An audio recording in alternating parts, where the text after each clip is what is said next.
So hello folks, welcome back to another announcement recording. This may be the last one I do. I may do another one for the end of the course. But what I want to talk about here is MLA citation, the feedback from the Module 4 Lesson 2 exercise that you did.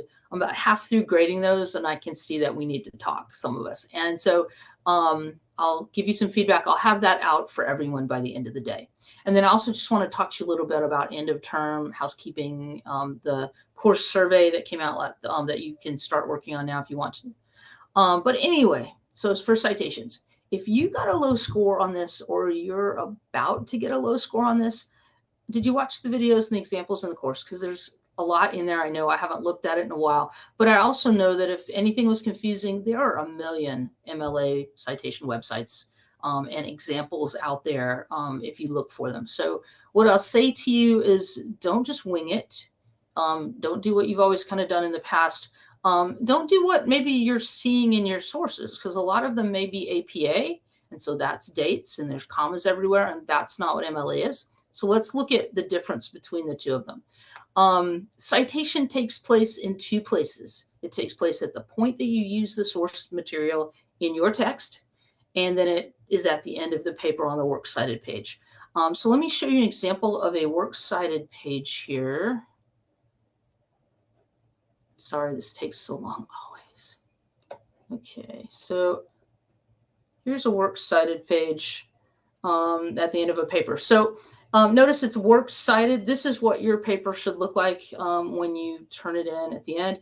And the way that you match up the stuff that's in text and here is with this little hanging indent thing. So the stuff that's hanging out on the left-hand side, you should be able to scan down here and find the name that you want quickly. And then you have all the information with here in this part of the paper to go and look at the source and context, maybe get more information, learn more about whatever was being talked about. It's kind of a thing that we do as a professional courtesy to other scholars. And so you should learn how to do that too, because that's part of learning the language of academia. So this is this, and now what I want to show you, oh, by the way, this hanging indent stuff, don't try to do it by hand. That way lies madness. Just every word processing program in the universe, I'm sure, has a button that will do the hanging indent for you. It's different places on different things, but that's why God invented Google. Look it up for whatever one you have. Look and see how to do it. It's not hard. You can, in fact, take the whole page and do them all at once if you want to. So do that. Definitely don't just copy and paste with stuff, you know, shading behind it and all different fonts and weird stuff like that. So now what I want to do is show you some examples of in-text citations. So let me go back here and find that one. And here we go. Okay, so these are some, I want to show you the in-text and I want you to compare it to the works cited thing. So first of all, there are two ways within the text that you can cite material. One way is a signal phrase. There are other words for it, but that's what I use, which is the author's name and some analytical verb. And in MLA, it's present tense because the ideas are present now. In APA, it's usually past tense because they're talking about experiments that happened in the past. And that's why they care about dates too, because we want to know which experiment it was and how that information was arrived at. So past tense works there. So here's an example of a good signal phrase in the paper that I'm using. Economist Bert Eli writes, and then this thing is verbatim text from the source, and then 93. And then the works cited entry is this. And so you can see that, you see Bert Eli's here, you see the name there. There's a parenthetical citation also because there's a page number. Those are kind of dying out with the advent of the internet. So, but if you have it, use it. But what you don't do is double cite. And what I mean by that is you don't do this and then put Eli 93 here. You just leave it blank. If there's nothing to put in parentheses, you also put the period inside the quotation marks. So I'll stick that in there just so you see it. So if there were no page number, it would look like that. It's never outside the quotation marks. So that's the first thing. And then if you have parenthetical citation where you don't have an author, I would never try to do signal phrase. I would just do parenthetical citation for those kinds of things. I've got a couple of examples here. This one was an early part of the paper where they were citing this Beverly Hills Supper Club fire, and you can see that that title goes on for days. So what you do is you only use the first couple of words, or just something, a shortened title. You don't put the or a or an into it, and you don't actually alphabetize by those either. So you go by the second. The Beverly Hills is where you would alphabetize this. So that's what this one would look like. Notice it's in parentheses, and it's also in quotation marks because it's a title. Here's another example of the same kind of thing. The Great Recession was a page on history.com, so here it is cited correctly. Again, the period is outside the parentheses when parenthetical citation ends the sentence, and this is the works cited entry. If you have authors and you use parenthetical citation, you would have something that looks like this. You have this information by Ney, and you have this information by Weintraub. Neither of them are verbatim, but they are ideas that are not common knowledge, and they came from these sources, so that's what you need to cite. My general sort of observation is that if it matters who says it, then use a signal phrase. And you can see an example of that actually up here. If I go back up to the top with Bert Eli, you have an opportunity here to identify that person and maybe show their ethos a little bit. And so that is a simple, quick way to do that. And then that's how that would work. For these here at the end, you can see you've got a couple of informational kinds of things that she's making her own point with them.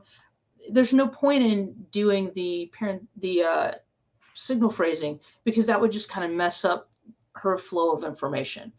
It doesn't matter really who said it, but it's there so that people can go look at it if they want to see it. These are the works cited entries for both of these, the one from Ney and the one from Weintraub. And there's something else as a special situation, and that's this one here. So the quote, the thing says that leading economists such as Irving Fisher, again, there's some ethos there, to conclude, and then what he concludes. And then it says QTD and Marx. Fisher is not on the works cited page. Marx is, and you can see this here.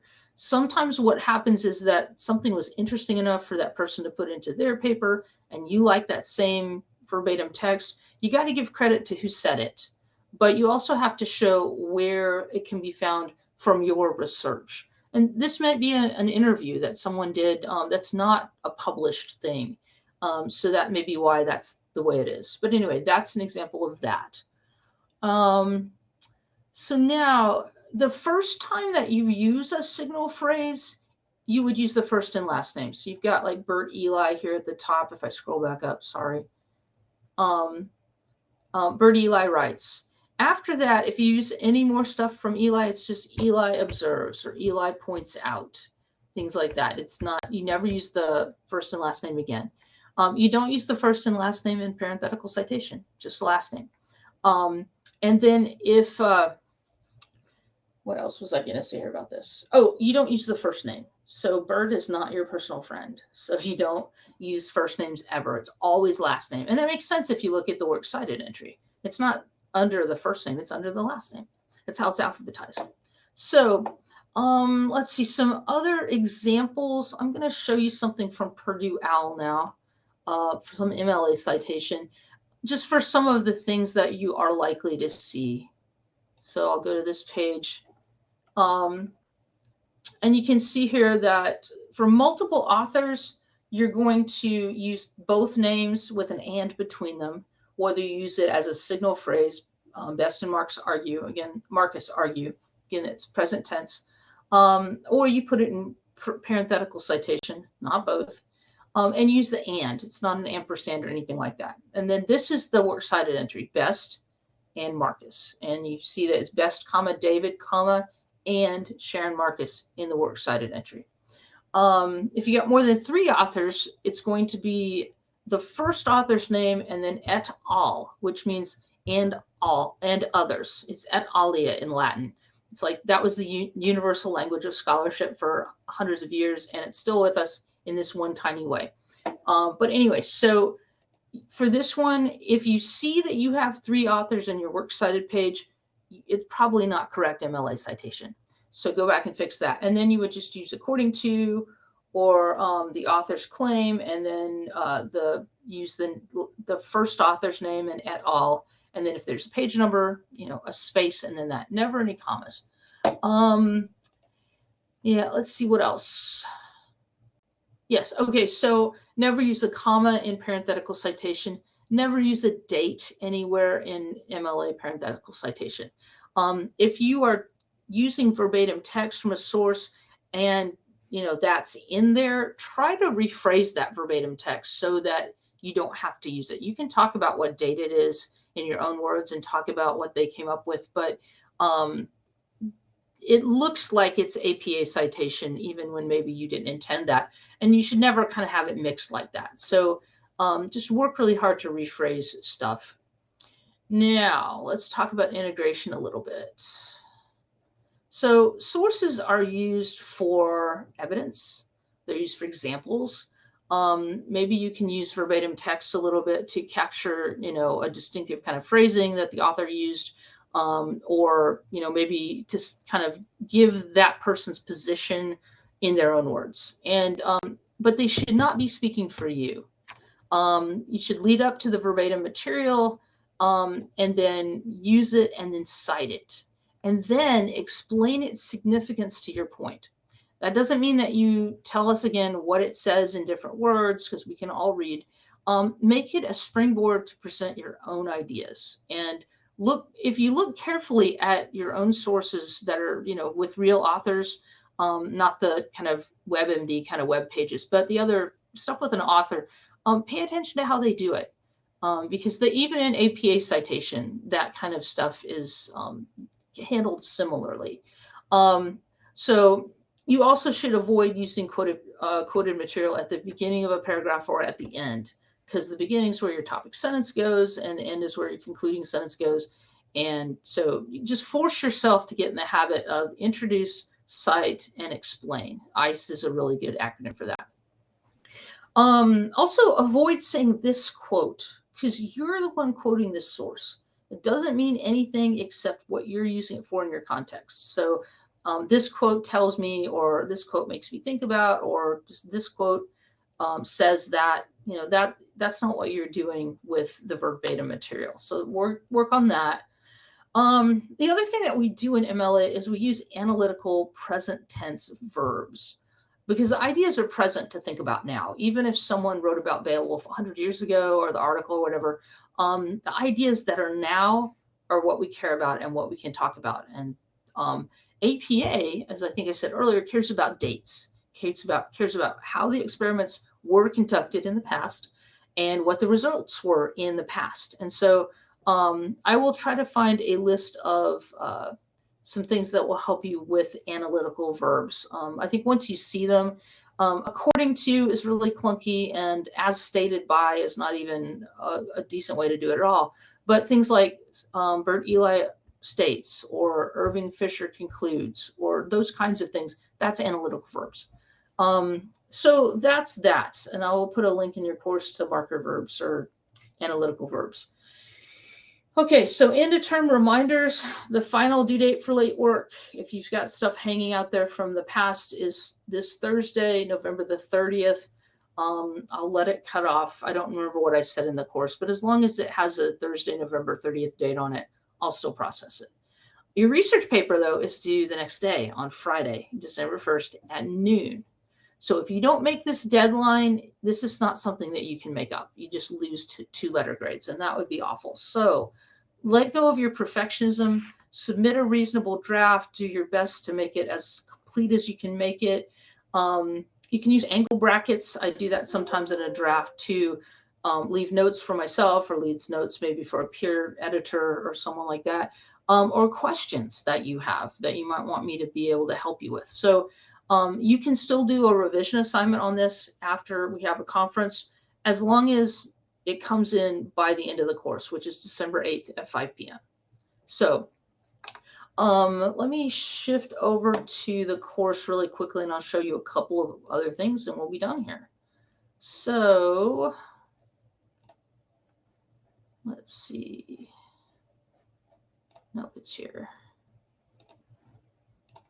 There we go. All right, yeah, sorry, I couldn't find it.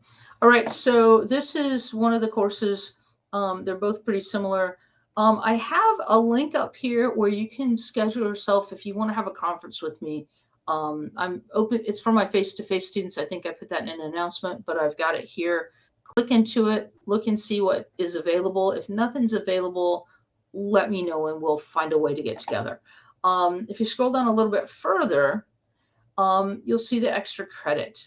So you should have gotten in your email, and I think every time you go into the course, this is something new for me too, there's a course survey. And all that it means is that, you know, we ask you to fill it out, your experience about the course. That could be stuff, the content of the course, which is not all my fault or all the good things that I did, but also the way that it was administered. And so you can answer questions about those things. It's anonymous. I will never know what you said. I will not even see the aggregate results until, you know, along about spring break next term. So be honest. I know I speak for the course manager too, and I say that both of us really care about being better teachers and, you know, making better material for students so you can learn better. So if you do it, they will send you a confirmation. All it is something says that you did the survey. So if you will take that, do it as a screenshot or make it a PDF, you can put it in this extra credit thing here. Just attach it into the discussion board. It's basically a discussion board. And I will offer 10 points of extra credit for anyone who does that. So I think that's all I've got for you right now. I'll put actually also some links to Purdue OWL's MLA and their APA so you can look at the difference. But, you know, and maybe that'll help you understand how to do it yourself. I know it's hard when you're seeing it in the, you know, your own research that you're doing. You see the dates all the time and go, okay, that must be how to do it. So just work on that and let me know how I can help you get through the end of this course. And so thanks.